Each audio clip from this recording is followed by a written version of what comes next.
YG와 JYP의 책걸상.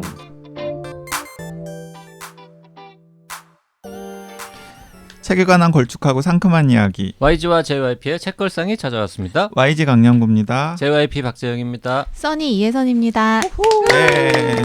네, 오늘도 보너스 트랙. 네, 보너스 트랙. 481회입니다. 네, 481회 그리고 시즌 3 보너스 트랙이고요. 원래 그 시즌 3가 약속된 날짜가 10월 말이기 때문에 네. 11월에는 방송이 잠깐 쉬는 것 아닌가라고 걱정하시는 분들이 있으신 것 같은데 여러분들이 호응만 해주시면 연말까지도 계속해서 보너스 안 트랙을 돼. 왜 할 수도 갑자기 있습니다. 응? 합의된 합의 안 된 내용을 갑자기 그러니까 생방송 중에 까고 그럽니까? 여러분들이 호응만 해주시면 일단은 지금 오늘도 써니가 네. 지금 출연료 없이 밥 써주세요. 맛있는 네, 거. 도움을 주실 예정이고요. 네. 그리고 거의 아까 반강제로 시간 없는 혼비님과 박평도 JYP랑 제가 엄청 쪼아가지고 녹음이 예정되어 있어요. 아, 그렇구나. 두 번씩. 와. 예, 그래서 이제 그분들도 보너스 트랙에 동원이 될 예정이고 네. 그리고 나서도 연말까지 이제 세 보니까 한 2번 정도 남더라고요. 그건 JYP랑 YG가 내키면 단둘이? 단둘이 아마 써니가 동원될 수도 있죠. 또 여기서 여러분 동원이라는 표현을 썼다는 거에 대해 좀 주목을 해주시면 합의되지 않은 이야기 함부로 하지 마시고요. 네. 자, 댓글 좀 읽어볼까요? 늘푸르름님, 맞아요. 지난번에 아예 방송 끝난 줄 알고 정말 허망해했던 1인입니다. 막강한 독지가님들이 있으니 3천만 원 펀딩 무리 없이 갈 수 있을 것 같아요. 책걸상이여 영원하라. 아, 진짜 3천만 원 할 거야? 모르겠어요. 그런데 갑자기 그 발표세요. 여러분 저기 지금 그 JYP나 YG나 써니 목소리 되게 더 선명하게 들리지 않으세요 혹시? 갑자기? 댓글 읽다 말고? 아니 왜냐하면 네. 장비를 교체했거든요. 맞습니다. 저희 팀에서 책걸상 시즌 4를 강행하신다는 얘기를 듣고 안 되겠다. 오디오 콘텐츠인데 좀 문제 있던 기기를 바꿔야겠다 해서 거금을 투자해서 믹서를 바꿨어요. 예, 원래는 믹서 상태가 안 좋아가지고 네. 담당 PD가 후보정을 엄청 맞아요. 열심히 했던 것으로 알고 있는데 네. 그러니까 음질이 특별히 좋아지지 않고 우리 담당 PD의 그 노동이 약간 줄어드는 이런 효과를 기대할 수 있을 것 같은데. 아니 그리고 계속해서 녹음하는 과정에서 잡음이 생겨서 맞아요. 그 담당 PD가 이거 선 하나를 들고 항상 녹음을 했었잖아요. 움직이면서. 없어 보여. 그런 얘기 하지 마. 되게 가난해 보이고 막 없어 보이잖아. 그래서 이번에 그래서 사실은 저희 입장에서도 책걸상 시즌 4 펀딩이 성공적으로 좀 마무리됐으면 하는 마음이 저기 있습니다. 초록지붕집 M님께서도 저도 지난번 펀딩은 몰라서 참여하지 못했어요. 네. 줌 미팅도 안 들어가봐서 모르지만 펀딩한다면 꼭 참여하고 싶습니다. 정규 방송 시간에 꼭 공지해 주세요. 자, 그런데 저는 3천만 원이 중요한 것 같지는 않습니다. 그러니까 되면은 네.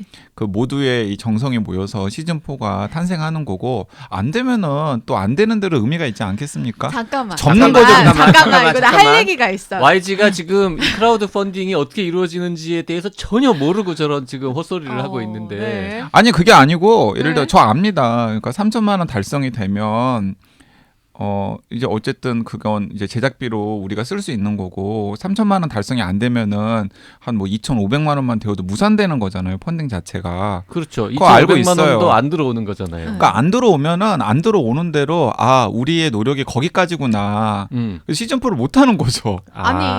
그 얘기야. 예. 그러니까 저는 난 또 그러니까 이게 바본 줄. 네, 그 40대 중반 정도 되니까 이제 막 온 노력을 기울이고 온 정성을 기울여도 안 되는 일은 안 되는 일이다. 아니 근데 지난번 방송에서는 굉장히 호기롭게 3천만 원 질러 뭐 이런 분위기였는데 그러게. 갑자기 자신감 뿜뿜 하더니 왜 이러는 거예요? 저도 막 오늘 정신 차렸구나 이제. 하루에도 마음이 몇 번이나 왔다 갔다 해요.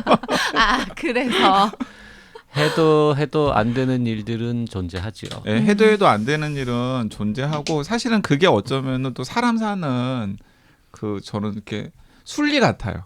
순리를 너무 거스르려고 하면 안 된다라는 생각이 들기도 하기 때문에 최근에 YG 뭐 이렇게 도모하다가 실패한 일이 있나 봐요. 아니요, 없습니다. 어디 뭐 이게 될까봐. 선거 나갔다가 낙선하고 뭐 이런 경험 있습니까? 지금 18시간째 아무것도 못 먹어서 약간 정말요? 비관적이 됐어요.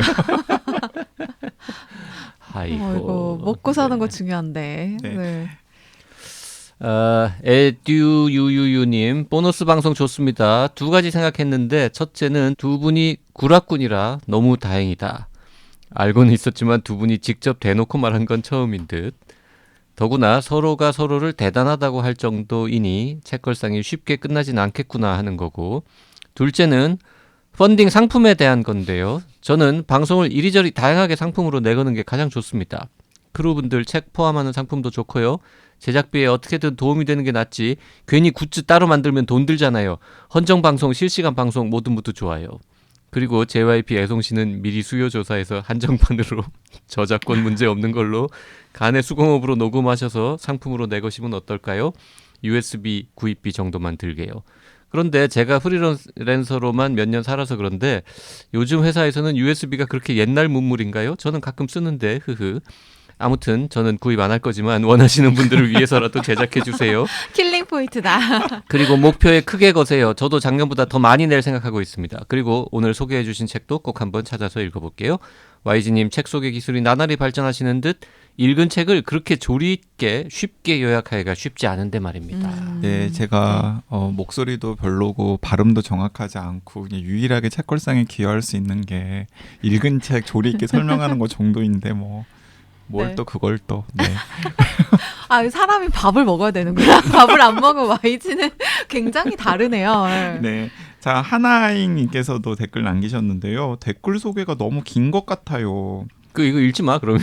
평소에도 길다고 느꼈지만 이번 편은 더 기네요. 책 이야기가 궁금해서 왔는데 댓글 소개가 너무 길어서 뛰어넘게 해서 들었습니다. 네. 댓글 소개나 출판계 소식은 좀 줄이고 책 이야기를 좀 더 늘렸으면 좋겠어요. 자, 그런데 제가 네. 항상 댓글 소개 총량을 나름대로 계산을 하고 가져와요. 아, 네, 이 정도면 이제 평균 수준이다. 그런데 네. 댓글에 파생되는 잡소리들이 늘어나면은 댓글 소개가 길어지는 맞아요, 겁니다. 맞아요. 그러니까 소개하는 댓글의 총량은 항상 일정한데 이제 그 댓글들에 JYP나 YG가 얼마나 격하게 반응하느냐 이게 이제 좀 다른 거죠. 그러니까 댓글 소개 시간이 길어지는 건 댓글에 YG나 JYP가 격하게 반응하는 정도가 더 세다라는 거고 그냥 댓글을 소개하는 시간이 좀 짧다라는 건 그날 소개된 댓글들이 별로 YG나 JYP를 자극하지 않았다 이런 거라고 생각을 하시면 될 것 같고요. 자극 이런 표현 안 좋습니다. 위험해요. 네. 네. 굉장히 또 자극적인 YG나 JYP를 자극하는 댓글 많이 달리면 그것도 힘들거든요. 긍정적으로 자극하는. 내가 하나잉님께서 네. 이게 이런 의견을 남겨주셨는데 사실 저희도 약간 생각을 하거든요. 그런데 또 댓글 소개를 좋아하시는 분들이 있어요. 정작 책 소개는 별로 안 좋아하시고 댓글 소개만 좋아하시는 분들도 있기 때문에 참 이 취향을 좀 맞춰드리기가 조금 힘듭니다. 그래서 이제 당분간은 이 트렌드로 좀 끌고 갈 테니까 댓글 소개가 좀 부담스러우신 분들은 하나잉처럼 뛰어넘게 해서 들으시는 것도 한 방법이라는 생각이 듭니다. 그리고 반면에 또 댓글 소개가 길어지는 회는 책 소개도 좀 길어지는 경향이 있어요. 그러니까 원래 생각해 보시면 저희 그 시즌 1에서 뭐 한 1편부터 한 50편 정도 들으시면은 정말 저희가 20분에서 30분 딱 맞췄어요. 원래 그게 책걸상 적정 방송 시간이거든요. 네. 20분에서 30분. 근데 지금은 한 해가 막 40분, 50분씩 이렇게 길어지는 경우도 있잖아요. 트렌드와는 맞지 않네요. 짧은 컨텐츠가 점점 더 각광받는 시대에 우리는 점점 길어지고 있습니다. 네. 그러니까 이게 그러니까 댓글 소개를 많이 해도 책 얘기는 그 다음에 또 충분한 시간만큼 한다. 하니까 양해하시라 뭐 이런 말이죠. 네, 아, 그런 그러면 말입니다. 그거네요. 딱 오늘 봤더니 40분이다. 그럼 20분 정도는 댓글 소개, 20분 정도는 책 소개 이렇게 생각해도 돼요? 네, 생각하셔도 됩니다. 그렇군요. 네, 뮤즈의 집님께서도 댓글 남기셨는데요. 역시나 저의 세종임금 발언이 무리를 일으켰나요? 부담을 드렸다면 심심한 사과를 드립니다. 아니 전혀 부담스럽지는 않았는데 그 제가 세종에 비견할 만한 그런 사람은 아니잖아요. 제가 아무리 자의식 뿜뿜이라고 그러더라도 넘지 말아야 될 선 정도는 알고 있어요. 네. 세종 말고 뭐 다른 왕에는 비견해도 됩니까? 아니요. 정조라거나 일단 왕은 아니요. 패스. 나 왕패스. 황정 뭐 연산군? 특히 그리고 우리나라에서 광해? 건드리지 말아야 될 이제 두 역사적 인물이 있잖아요. 네. 세종과 이순신 장군님. 그리고 뭐 이게 밑으로 내려오면은 뭐 김구 선생님 뭐 몇 분 있잖아요. 그러니까 그런 분들은 건드리지 말아야 된다는 거 알고 있기 때문에 네. 제가 세종 관련 일을 하고 있기도 하고 무슨 세종 관련 일을 하고 계실까요? 그러게요. 너무나 존경하는 인물이기도 해서 그분에 대한 팬심을 고백한 걸로 넘어가 주세요. 물론 저에 대한 팬심도 살짝쿵 JYP 팬미팅과 펀딩도 기다립니다. 저는 세종 관련 일을 하고 계신다길래 조폐공사를 다니십니다. 아하. 창의적이다. 그 세종대왕 기념사업회도 있고요. 음. 뭐 세종대학교도 있고 세종서적이라는 출판사도 있고 아는 세종 다 나오나요? 뭐 회사가 세종로에 있을 수도 있고 아니 직접적인 세종 관련 일을 하시는 것 같은데 네, 뭔가- 뮤지의 집님 궁금하니까 어떤 일을 하시는지도 알려주시면 저희가 소개해드리도록 하겠습니다. 네. 그래서 오늘 댓글은 자극적인 게 별로 없었나 봅니다. 아니 또 이렇게 또 네. 하나잉님께서 댓글 소개 짧게 하라고 하셨는데 그날 또 길게 하면 약간 반항하는 것처럼 그렇죠. 보이잖아요. 지금 약간 우리는 지금 독지가들 또 애청자들 눈치를 봐야 되는 그런 타이밍이기 때문에 그 왜 FM 라디오 같은 거 듣다 보면 네. 진행자들이 막 유난히 청취자들한테 막 이렇게 아부하는 발언 많이 하고 청취자들한테 나눠주는 선물도 막 늘어나고 하는 기간이 있잖아요. 그 시청률 조사 기간. 청취율 조사 청취율 기간. 조사 진짜? 기간. 지금 말하자면 지금 우리가 그런 기간이니까 가능하면 자극하지 눈치 않고 보는. 아니 근데 댓글이라는 게 우리 방송에 대한 청취자들의 리액션이잖아요. 그렇죠. 우리가 댓글에 대해서 수다를 떠는 건 그 리액션에 대한 또 리액션인 거지. 맞아. 네. 네, 그런 이제 서로 이렇게 주고받는 이런 것들이 좀 많이 되면은 좋은 거 아닙니까? 그리고 거기에다가 진짜 이건 저의 그 애로사항을 이야기를 하는 건데요. 사실은 책걸상 방송 준비 과정에서 제가 가장 에너지를 많이 투여하는 게 댓글 고르는 거. 댓글 고르고 이거 댓글 고르는데 굉장히 신경을 많이 써요. 그날 게스트가 써니인지 혼비님인지 박평인지에 따라서 그래서 달라져요 댓글. 박평 댓글 폴더도 따로 있고 오. 혼비님 댓글 폴더도 따로 있고 뭐 써니 댓글 폴더가 따로 있지는 않지만 어쨌든 내 머릿속에는 왜 있고 얘기했어요? 내 머릿속에는 있고 진짜 그리고 책들도 언급하시는 댓글들이 많이 있잖아요. 그것도 이렇게 다 모아가지고 한꺼번에 얘기를 하고 그래서 상당히 신경을 많이 씁니다.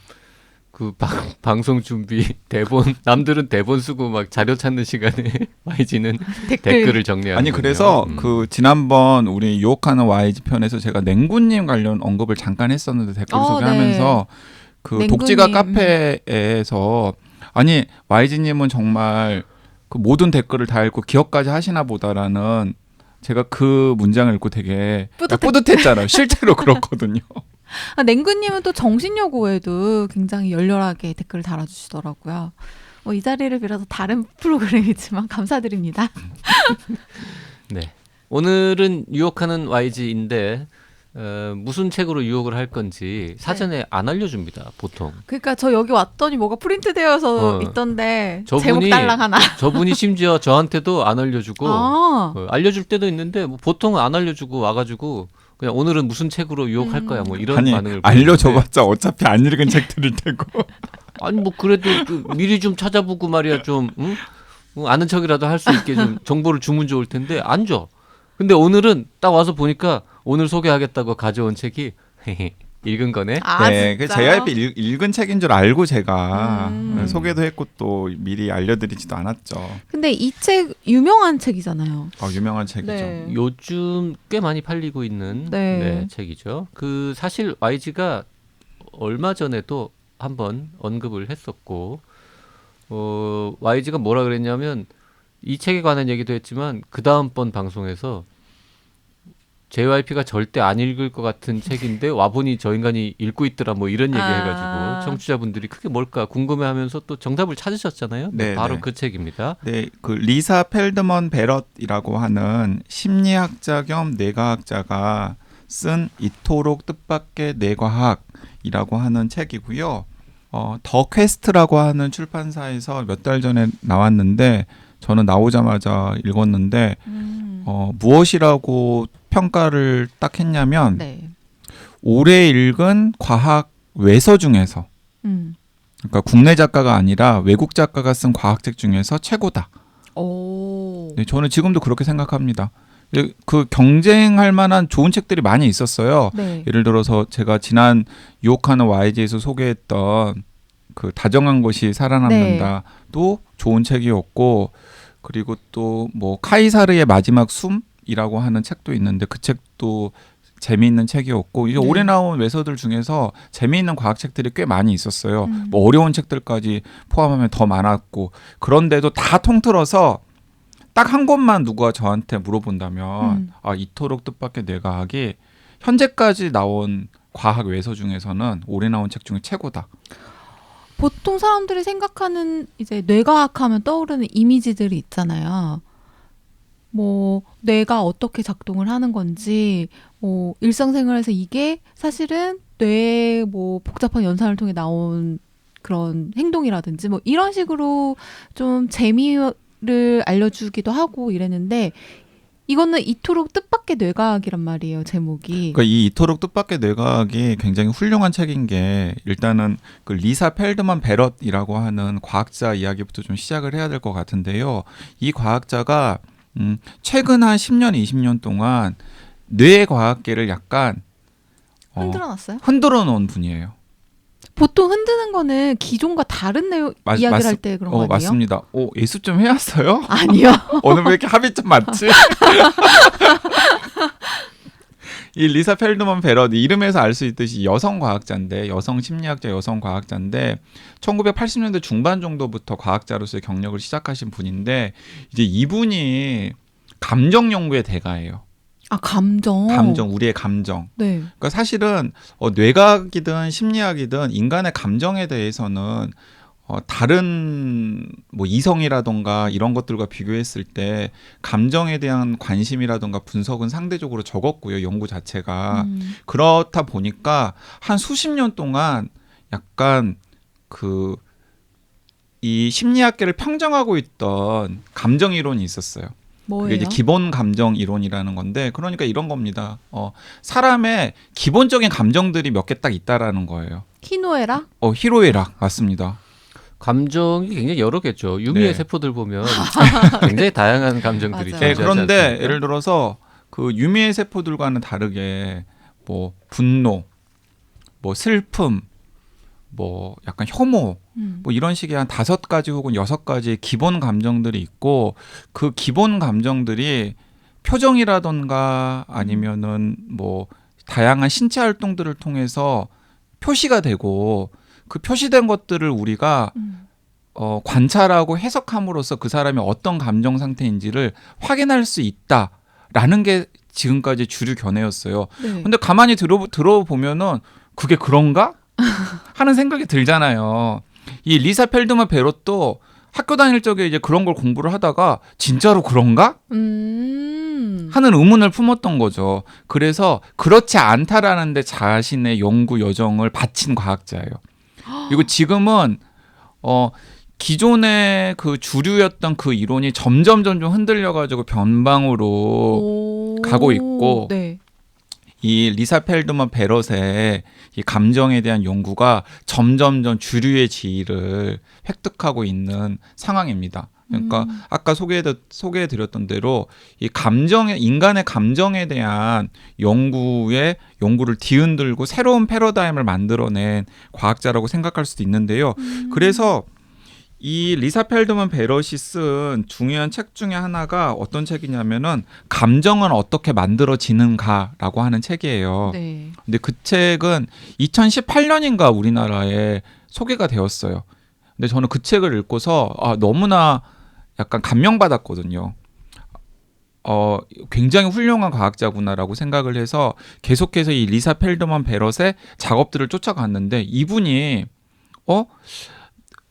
좀 새롭게 지금 대중들이 알아야 될 뇌과학의 중요한 내용들을 정말 짧은 팸플렛으로 정리를 해서 책으로 만들겠어 라는 야망을 밝혔고, 실제로 그 책을 냈어요. 네. 원서로. 그래서 그 책을 내자마자 제가 국내 몇몇 출판사들한테 연락해가지고 리사 펠드만 베럿이라고 하는 되게 유명한 과학자가 이런 책을 냈는데 혹시 번역 계약이 안 되어 있으면 당신 출판사에서 내보시라라고 권유도 할 정도였는데 다들 어디선가 채간 것 같다. 아.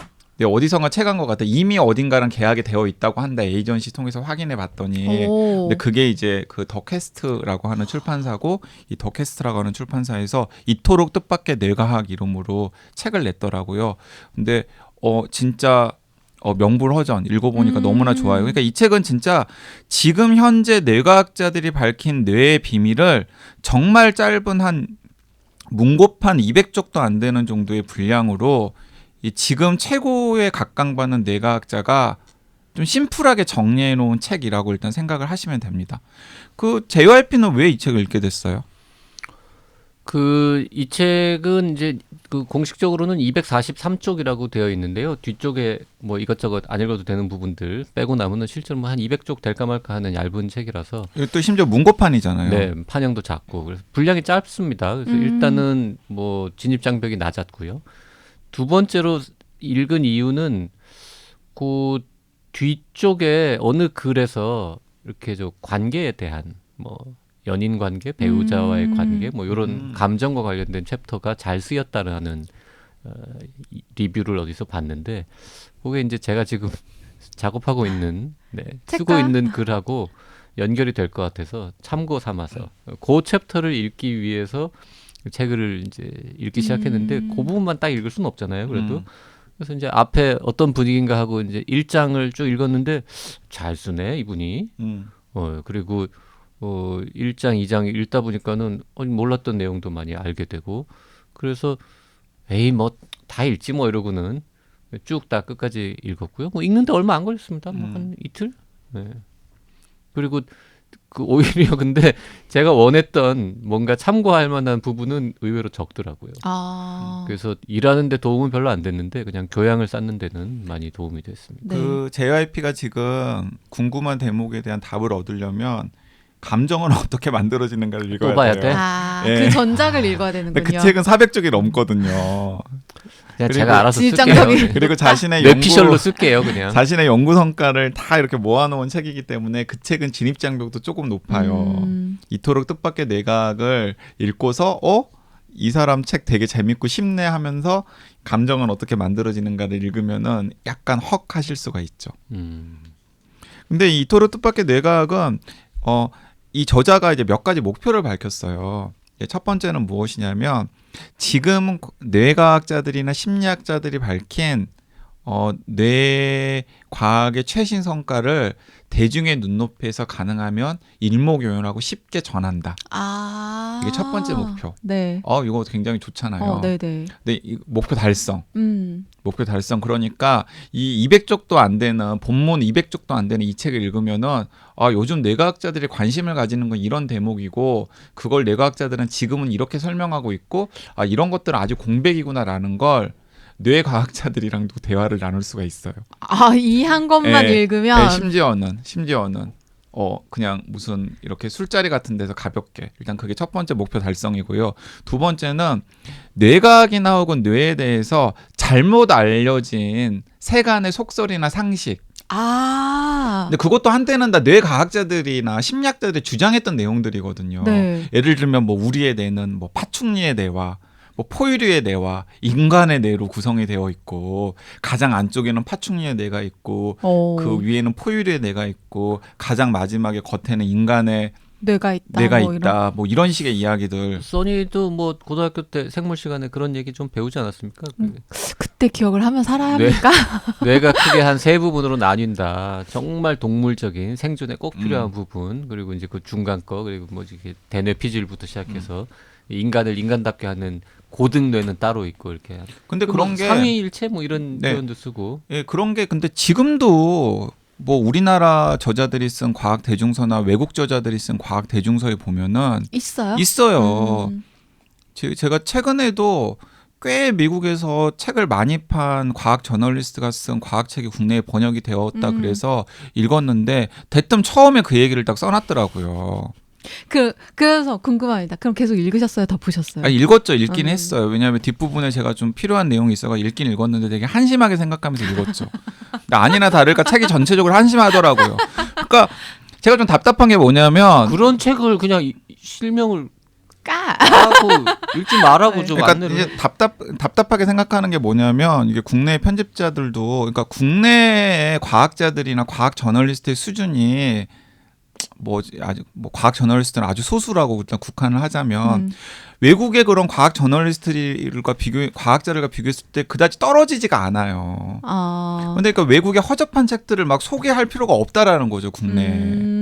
그러니까 그런 거 옥석이 좀 가려졌으면 좋겠다는 생각이 들었는데 좀 아쉬움이 들었는데 그러니까 그런 부분들을 이 리사 펠드만 베럿이 이토록 뜻밖의 내각에서 내가 한번 깨부수고 싶다. 아. 그 허접한 외국 책 번역해서 책으로 내지 말고 YG한테 차라리 쓰라고 해라. 뭐 이런 이제 속마음이 담겨 있는. 저는 이미 많이 썼으니까 과학의 품격이나 내가 쓴 나한테 책이나 답은 강약을 받아라. 강한 과학이나 아니면 수상한 강한- 질문 위험한 생각들 같은 책을 읽으면 되는 거예요. 내가 그 얘기 하라고 지금 이제 말 붙인 거죠. 뭐 그 우리나라에서 제일 유명한 뇌과학자 하면은 뭐 거의 셀럽 수준인 정대승 교수가 있지 네. 않습니까? 정지승 교수가 이 책 추천했더라고요. 감수자로 이름도 올려져 있습니다. 네, 그리고 뭐 아니나 다를까 이제 정재승 교수도 감이 있으니까 네. 읽어보더니 아 이거 정말 대단한 책이구나라고 생각해서 뒤에 감수자의 글 보면은 앞에 실렸죠. 앞에 실린 감수자의 글을 보면은 거의 그냥 극찬으로 받들어 모셨어요. 근데 이 책이 나오는 내용 중에 꽤 많은 부분은 정재승 교수의 책에도 또 나옵니다. 네. 그렇군요. 네, 정재승 교수라고 해서 뭐 전 세계 뇌과학자들이 무슨 공부하고 무슨 연구를 했는지를 모르지 않기 때문에 자기 책에도 사실 이래저래 많이 언급되는 내용들이긴 한데 정재승 못지않게 대중적인 글쓰기를 잘하지 않습니까? 네, 이분이? 맞아요. 그리고 이 리사 펠드만 베럿은 사실은 이제 본인의 이런 자신감이 있는 거죠. 본인이 그런 신화를 깨부순 사람이거든요. 그러니까 내가 깬 거야 이런 거 다. 몰랐지? 몰랐지 이러면서 이제 쓰는 거죠. 네. 그래서 정말 그러니까 직설적으로 써요. 뭐 내가 께 누구가 이런 썰을 풀고 칼 세이건 같은 사람이 뭣도 모르고 그런 것들을 따라하면서부터 그런 게 상식처럼 퍼졌는데 다냐. 참으로 답답한 일이다 뭐 이러면서 참으로 답답한 일이다. 그런 문구 있어요 진짜로? 있었나? 그런 비슷한 표현들이 많이 나옵니다. 많이 나와요. 네. 네. 그러니까 그런 것도 또 독자 입장에서는 엄청 재밌는 거죠. 그리고 또 독자 입장에서는 나 이거 진짜인 줄 알았는데 진짜인 줄 아니었어? 알았는데 뭐 아니었어 이게 아닌 게 맞는 거예요. 그러니까 이제 그런 측면에서도 이제 좋고요. 마지막으로 이분이 이 책을 통해서 제시하고 있는 게 있는데 약간 오래된 논쟁들 같은 거 있잖아요. 뭐 예를 들어서 뭐 본성이냐 환경이냐 유전자냐 양육이냐 뭐 이런 식의 논쟁들이라든지 아니면 뇌과학이 발전을 하면서 이런 얘기하는 사람들이 있거든요. 내 탓이 아니라 뇌 탓이다. 아. 네, 내 탓이 아니라 뇌 탓이다. 발음 정확하게 해주시기 네, 바랍니다. 내 탓이 아니라 뇌 탓이다라고 이야기하는 사람들이 있고 실제로 그런 논리가 미국의 법정 같은 곳에서는 통하기도 한대요. 오. 연쇄 살인마 같은 사람들이 그게 무슨 유체이탈화법이죠? 그 재판정에다가 네. 배심원들 앞에 자신의 뇌사진 같은 걸 이렇게 들이민 보여주면서? 다음에 내가 이렇게 망가졌기 때문에 내가 그런 끔찍한 살해를 저지른 것이다. 난 나쁜 놈이 아니라 환자다라고 환자다. 주장을 하는 거죠. 그래서 나는 병원으로 가야 될 사람이 이제 감옥으로 가야 될 사람이 아니다. 나쁜 놈은 나쁜 놈이지. 많은 나쁜 놈들이 환자라고 주장을 하는데 아니 예를 들어서 근데 그 아주 그 또 비슷한 버전이 취해서 그렇죠. 심신미약 예. 그쵸. 예를 들어서 음주운전을 하거나 아니면은 성추행을 하거나 맞아, 성폭행을 맞아. 한 다음에 혹은 폭력을 휘두른 다음에 내놓는 논리가 내가 너무 취해가지고 근데 그런 취해가지고 그랬다라는 논리가 우리나라 법정에서 받아들여지잖아요. 그러네요. 사실은 그것도 내가 아니라 내가 알코올에 취해가지고 알코올에 쩐 뇌 때문에 내가 그런 이상한 짓을 한 것이다라는 논리가 우리나라 법정에서 받아들여지는 통하죠, 거거든요. 네. 그러니까 리사 펠드만 베럿은 택도 없는 소리다. 어따 대고 지금 그런 어따 대고 그러냐. 이거 뇌과학자가 택도 없는 소리다. 또 이제 그럼 왜 그렇다는 거야? 그런 걸 또 약간 또 부안해동하는 뇌과학자나 또 뇌과학을 어설프게 아는 법학자들의 인문학자들이 있거든요. 우리나라에도 몇 사람 있어요. 우리나라도 몇 사람이 있는데 우리 지금 뇌과학의 최고 대가가 택도 없는 소리 하지 마라. 뇌가 우리의 행동에 여러 가지 영향을 끼친다 그래서 우리가 자유의지라고 하는 것이 부정되는 것은 아니고 너의 책임이라는 게 부정되는 것은 아니다라는 이야기를 리사 펠드만 베럿이 그런 사례를 접할 때마다 화가 많이 났나 봐요. 이 뇌과학자로서 그런 이야기들을 또 뒷부분에다가 해놨는데 이건 되게 철학적으로 첨예한 주장을 현장의 가장 뇌과학의 권위자가 야, 뇌과학자의 내가 보기에는 이렇게 생각해야 되라고 이제 제시를 하는 거죠. 그래서 저는 이 책은 철학하는 분들이나 사회과학 하는 분들이나 특히 그 법학하는 분들 그리고 막 뇌과학 잘 알지도 못하면서 막 이러쿵저러쿵 떠드는 분들 되게 많이 있거든요. 그런 분들이 좀 읽고서 반성해야 되는 반성하고 좀 자극을 받아야 되기도 한다는 생각이 듭니다. 이 책은 그러면 뇌과학에 대해서 전혀 모르는 혹은 관심이 없었던 분들을 위한 좋은 입문서인 동시에 내가 뇌과학에 대해서 뭐 좀 안다라고 자만하고 있는 분들을 위한 또 좋은 책이기도 하군요. 네, 그렇습니다. 그래서 제가 신해철 선생님 그 면역학 책 소개할 때도 이거 면역학에 전혀 기본이 없는 일반 독자들도 읽으면 좋을 책이지만 중고등학교나 대학교에서 면역학 잘못 배운 분들 아니면 옛날 면역학 지식에서 업그레이드가 안 된 분들도 읽으면 도움이 된다라는 이야기를 제가 한국일보에 소개를 할 때 한 문장 써놨거든요. 네. 그러니까 또 그 놓친 애들이 저 말인가요? 저 말인가요? 이러면서 읽어보겠다고. 그분들은 열려 있으신 분들이네요. 열려 있으신 분들이죠. 진짜로 자만하고 계신 근데 분들은 실제로 읽을 생각을 안 하실 것 같아요. 실제로 읽고서 재밌게 읽었다고 굉장히 유용했다라고 뭐 이 후기들도 많이 남기셔가지고 저한테 보내주기도 하시고 그랬는데, 네 저는 그래서 딱 그런 의미가 있는 책인 것 같아요. 이건 뇌과학에서도. 그 한국판 제목을 정말 잘 지은 것 같아요. 이토록 뜻밖의 뇌과학. 일단 호기심을 좀 자극하잖아요. 원서의 제목은 어떤가요? 원서는 seven and a half lessons about the brain. 그러니까 뇌에 관한 7개 반의 교훈. 그러니까 7개의 강의와 그 2분의 1의 짧은 강의로 구성된 책이다라는 의미인데, 뇌에 관한 짧은 강의 7개 반. 네. 뭐 이런 그러니까 정도인데. 이 책이 딱 그렇게 구성이 되어 있어요. 뇌에 뇌에 관한 7개의 강의와 네. 그리고 앞에서 하지 못한 이야기 반. 실제로 정확하게는 맨 앞에 있는 게 반이고 그 뒤에 7개의 강의가 나와 있죠. 근데 맨 앞에 반이라고 해놓은 제일 짧은 강의가 가장 인상적이다. 뭐 이런 리뷰도 있는데 저도 뭐 거기에 동의합니다. 이게 벌써 끝났네 한 챕터가 이런 느낌이 들 정도로 정말 짧은 건데. 하지만은 핵심은 다 들어가 있어요. 그래서 책을 이렇게 써야 되는구나라는 생각이 바쁘신 들었죠. 분들은 맨 앞에 있는 그 2분의 1 그거만 보셔도 됩니다. 그 정도예요? 그거만 봐도 뭐 최소한의 어떤 책값 본전은 뽑는다. 와. 이렇게 생각하실 수 있는 책. 그렇게 쓰기 쉽지 않을 것 같은데. 그래서 이 리사 펠드만 베럿이라는 심리학자, 뇌과학자의 존재 자체를 아는 것만으로도 저는 굉장히 의미가 있다는 생각이 들고요. 이토록 뜻밖의 뇌과학을 읽으면은 진짜 이 리사 펠드만 베럿의 가이드를 따라가면서 지금 현재 뇌과학을 정리할 수 있고 약간의 지도도 그릴 수가 있어요. 네, 그래서 저는 되게 추천하고 싶습니다. 네. 자, 그런데 이 리사 펠드만 베럿의 이 책을 읽고서 좀 뇌과학에 대해서 좀 더 좀 알고 싶다라는 분들이 있으면 제가 이제 몇 가지 조금 가이드를 해주고 싶은 책들이 있는데, 하나는 그 뇌과학이라는 게 도대체 어떤 과정을 통해서 지금의 모습이 되었는지를 굉장히 재미있게 소개한 책이 한 권 국내에 번역이 되어 있어요. 어떤 책이냐면 이 샘 킨이라고 하는 그 굉장히 잘 쓰는 과학 조술가가 쓴 뇌 과학자들이라는 책이 있어요. 네. 그러니까 이제 뇌 과학자들이라는 책은 정말 뇌과학의 통사예요.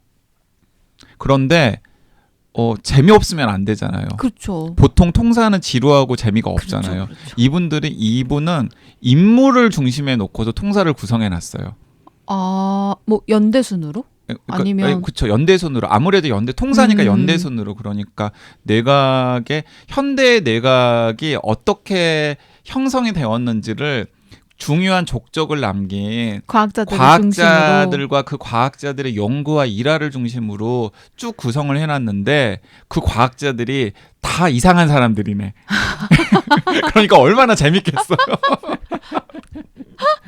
원래 사람들은 사람 이야기에 관심이 많으니까. 네, 사람 이야기에 관심이 많으니까 대부분 다 이상한 과학자들이에요.